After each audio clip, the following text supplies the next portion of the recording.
The champagne glass exploded against the garage wall. Crystal shards scattered across the oil-stained concrete like stars against black sky.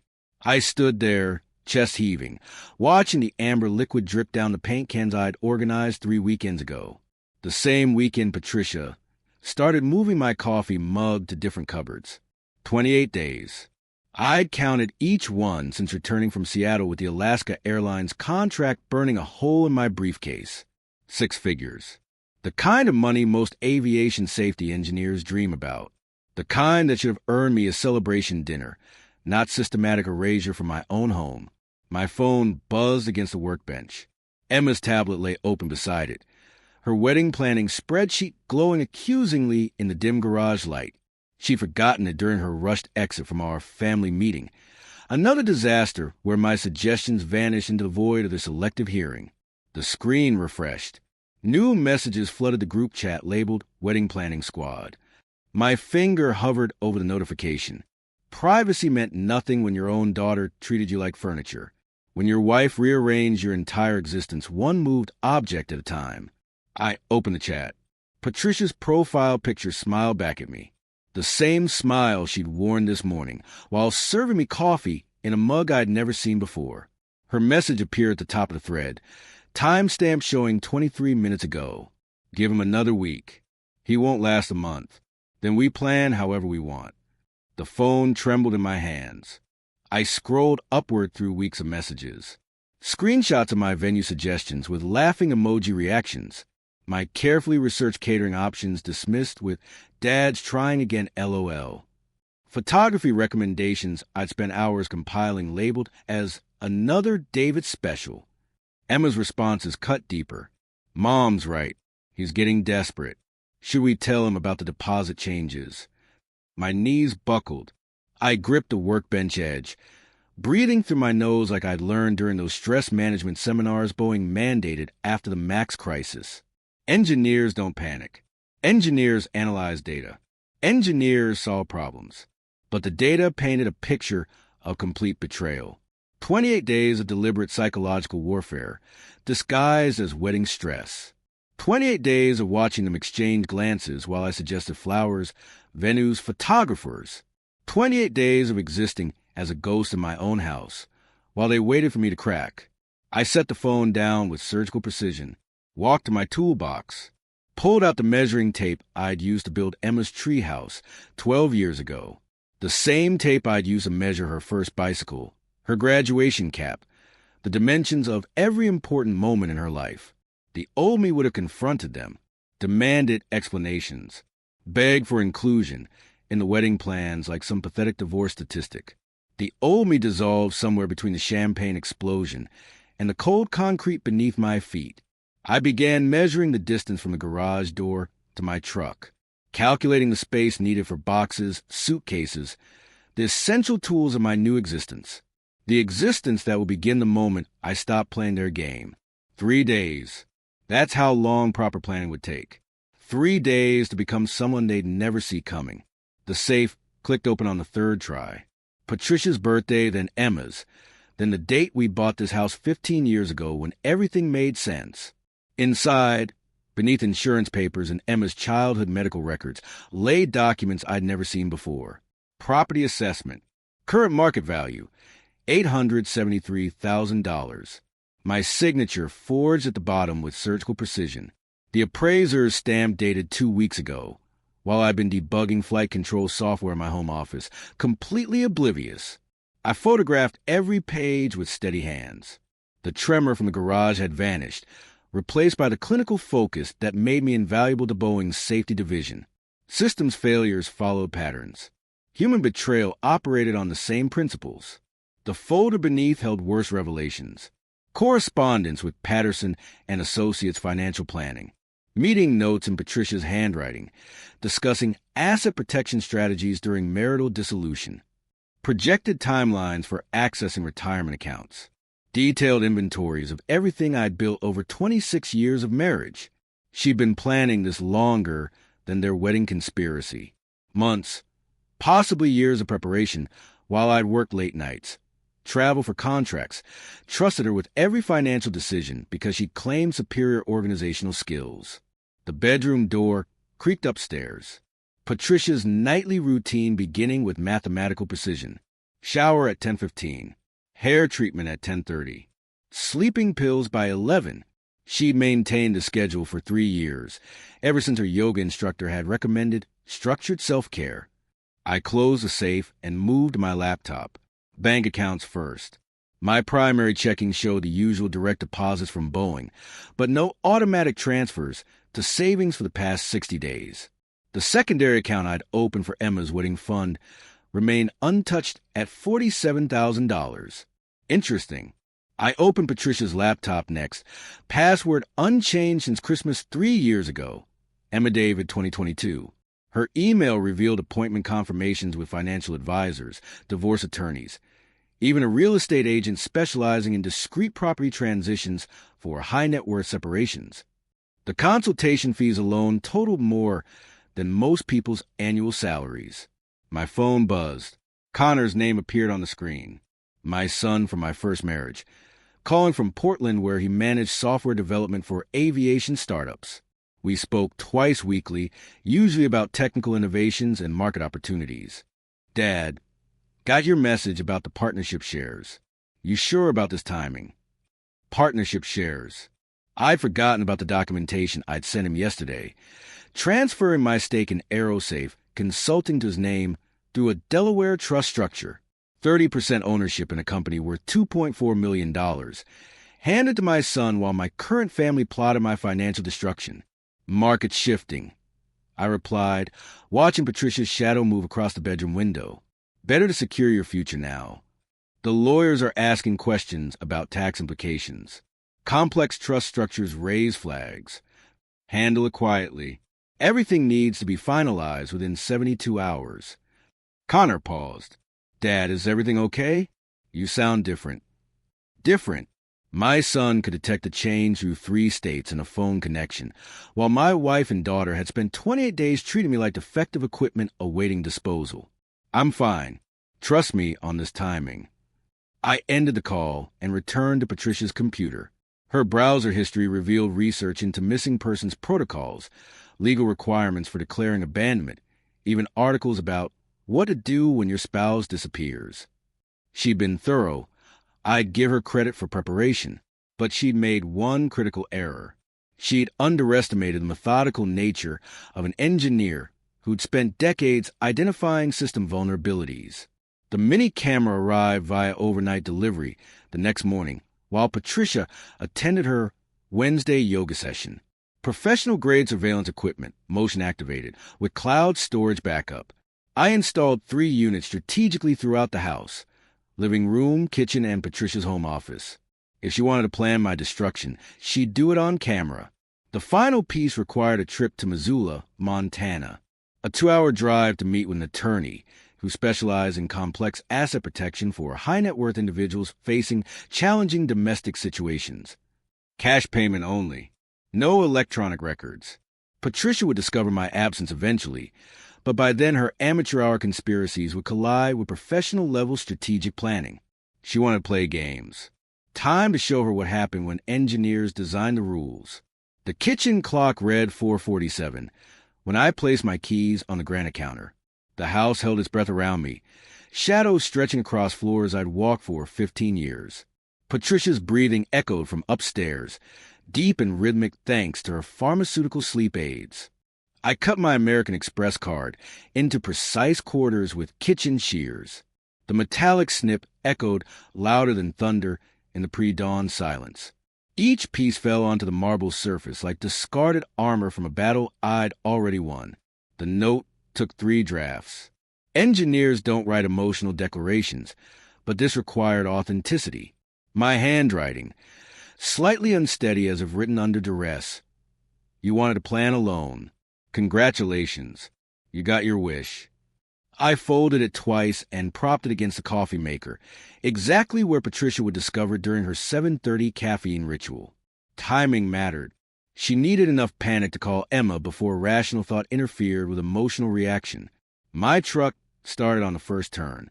The driveway gravel crunched under tires as I reversed past a mailbox I'd installed last spring, past the rose bushes Patricia had planted during our honeymoon phase, past a life I'd spent decades building while she spent months planning its demolition. 3 reservations waited in my wake. Portland Marriott under my name and credit card. Checkout date tomorrow. Denver Embassy Suites for this weekend. Phoenix Hilton for next Tuesday.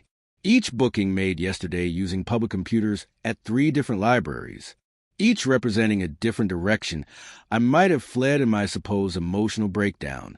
The Montana cabin sat 40 miles outside Missoula, accessible only by a logging road most GPS systems couldn't locate. I'd purchased it 18 months ago through a shell company registered in Delaware. Patricia had signed paperwork without reading, trusting my explanation about diversifying our real estate portfolio. The irony tasted bitter as mountain air. By 8:30, my phone exploded with notifications. Patricia's first call came at 7:58, 12 minutes after her usual coffee schedule. She'd found the note ahead of my calculations. Stress accelerated human behavioral patterns. I let it ring. Emma called next and again, then sent text messages ranging from confused to angry to pleading. Connor tried reaching me twice from Portland, probably prompted by Patricia's desperate outreach to anyone who might know my whereabouts. The private investigator Patricia hired work fast. Marcus Chun, former Seattle police detective turned corporate security specialist. His background check revealed an impressive track record finding missing persons and exposing financial irregularities. Patricia had chosen quality over economy. Chun would discover my Portland hotel reservation by noon. The desk clerk would confirm my presence yesterday, checking in with visible distress and minimal luggage. Security footage would show me entering the elevator, but never leaving through the lobby. Service entrance cameras remained conveniently inoperable due to scheduled maintenance. The Denver Trail would surface by Thursday. Another hotel, another sighting, another dead end when housekeeping reported the room abandoned with signs of psychological disturbance. Scattered papers, overturned furniture, empty prescription bottles planted specifically for Chen's investigation. Phoenix represented the final misdirection, a luxury resort where I'd supposedly attempted to restart my life before disappearing into the desert. The concierge would remember my questions about hiking trails and equipment rentals. Local authorities would find my rental car 3 days later. Keys locked inside, wallet containing $500 in cash placed conspicuously on the dashboard. Meanwhile, David Marsh, the broken engineer, would vanish completely. Thomas Richardson, the Montana consultant, would emerge, complete with legitimate business license and established client relationships in aerospace safety analysis. Remote work meant nobody questioned a consultant who preferred email communication and rare in-person meetings. Patricia's cameras captured her discovery of my absence with perfect clarity. She moved through our house like a crime scene investigator, checking closets, drawers, searching for clues about my state of mind. By afternoon, she'd found my hidden surveillance equipment and stared directly into the lens with an expression somewhere between fury and admiration. 3 days after my departure, she threw a dinner party. Wine flowed freely while she entertained neighbors with dramatic tales of her husband's midlife crisis and apparent mental breakdown. Emma attended via video call from her apartment, both women bonding over their shared victimhood while planning wedding modifications to accommodate my abandonment. They'd wanted me gone, mission accomplished, but they'd made one fundamental miscalculation. They'd assumed I'd disappear quietly, leaving behind everything I'd built for their convenient redistribution. Engineers don't abandon systems. We redesign them. The Montana sunrise painted the cabin walls golden while I reviewed aerospace safety protocols for a client in Oregon. Thomas Richardson had built a reputation quickly, former Boeing engineer offering specialized consultation on flight control systems. 3 months of remote work had generated enough legitimate income to support my new existence. My phone buzzed with an encrypted message from my attorney in Missoula. Patricia had filed for divorce yesterday, citing abandonment and psychological instability. She'd attached medical records from my doctor claiming I'd exhibited signs of severe depression and erratic behavior before disappearing. I'd never visited that doctor. The medical fraud added another felony to her growing list of legal vulnerabilities. My cameras had recorded her researching falsified medical documentation, contacting healthcare providers with fabricated stories about my mental state. She created an elaborate fiction about a husband spiraling toward breakdown, complete with forged prescription records and manufactured witness statements. Emma called while I analyzed flight data for a startup in Portland. Her contact photo still showed the graduation smile from 3 years ago, before she'd learned to weaponize silence. "Dad." Her voice cracked through the secure connection. "I know you're there. Please answer." I let silence stretch between us. Engineers understood the power of controlled responses. Mom saying things about you being sick, about needing help. She paused, breathing unsteadily. I found papers in her room, divorce papers, and other things. Emma had discovered Patricia's financial planning documents, the ones detailing asset seizure strategies and timeline projections for claiming my estate. My daughter's world was collapsing in real time. "The wedding deposits are frozen," she continued. "Everything's locked up in some trust thing I don't understand. Ryan's family is asking questions about the finances. Mom keeps saying you'll come back when you're thinking clearly, but the lawyers are talking about declaring you, about saying you're dead."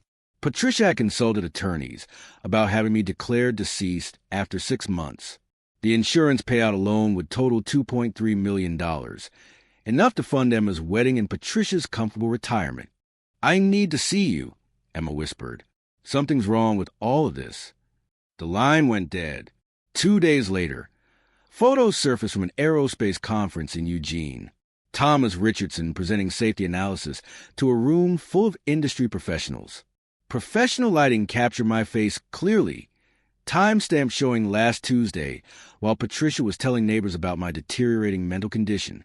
Marcus Chun found the photos within hours. His background check on Thomas Richardson revealed legitimate business registration, client testimonials, and a remarkably similar facial structure to his missing person case. Chun was expensive but thorough. Patricia's response came swift and vicious. She contacted my former colleagues at Boeing, spinning elaborate stories about identity theft and impersonation. She filed police reports claiming someone was using my credentials fraudulently while I remained missing and potentially deceased. But she'd overplayed her hand.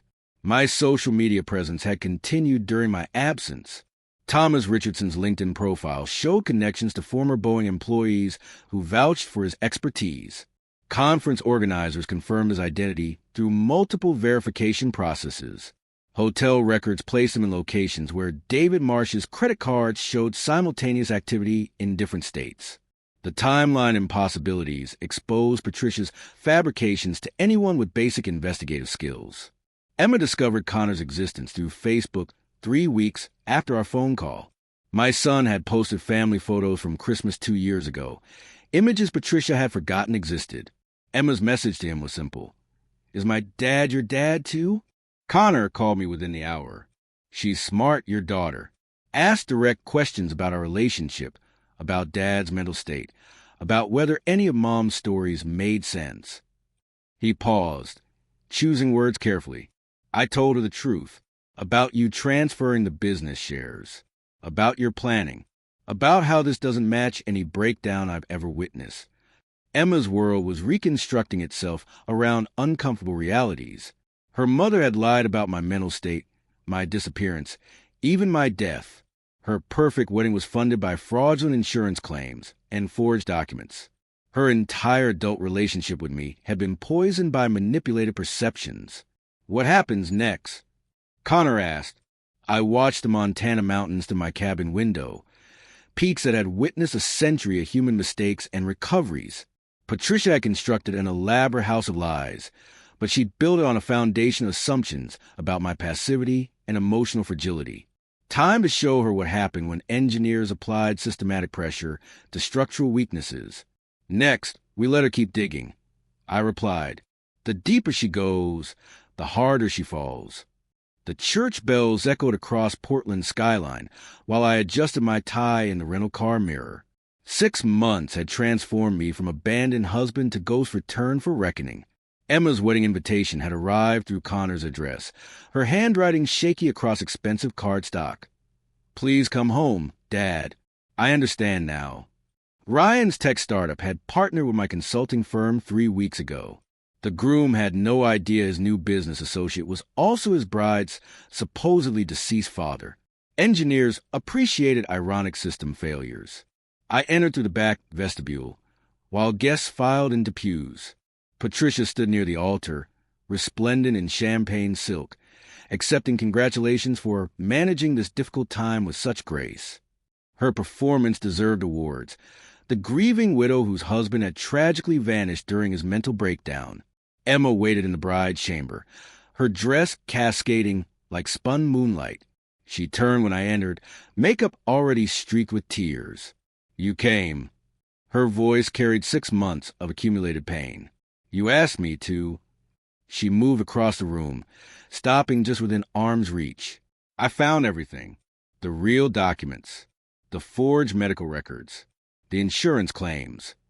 Her composure cracked. She was going to have you declared dead next month. I straightened her veil with steady hands. "Are you ready for this?" "I've been ready since I learned the truth about my mother." The processional music began. Pachelbel's cannon drifted through stone walls while guests rose to their feet. I offered Emma my arm, and together we moved toward the sanctuary doors. Patricia's face drained of color when we appeared at the aisle's entrance. Her champagne flute slipped from nerveless fingers, crystal exploding against marble floors. Gasps rippled through the congregation as 300 wedding guests witnessed the return of the dead. I walked my daughter toward her future, while my wife's carefully constructed world collapsed in real time. Each step down the aisle demolished months of lies, insurance fraud, and manipulated grief. Patricia's performance had convinced everyone except the people who mattered most. "Ladies and gentlemen," Emma announced when we reached the altar, her voice carrying clearly through the shocked silence. "I'd like you to meet my father, David Marsh. Very much alive, despite what some of you may have heard." Ryan stepped forward, extending his hand with a grin. "Finally get to meet my business partner in person. Thomas Richardson, right? Or should I call you Dad now?" The revelation sent another shockwave through the assembly. Patricia grabbed the nearest pew for support, her lawyer whispering frantically in her ear about fraud implications and criminal exposure. Emma's grandmother rose in the front row, her 90-year-old voice cutting through the chaos like a blade. "Patricia Marie Henderson, you should be ashamed of yourself. Lying about this man's death for money while your daughter planned her wedding." She pointed a gnarled finger toward my wife. "I've seen many things in my lifetime, but nothing as disgraceful as what you've done to this family." The ceremony continued despite the drama. Emma and Ryan exchanged vows while Patricia's world disintegrated pew by pew.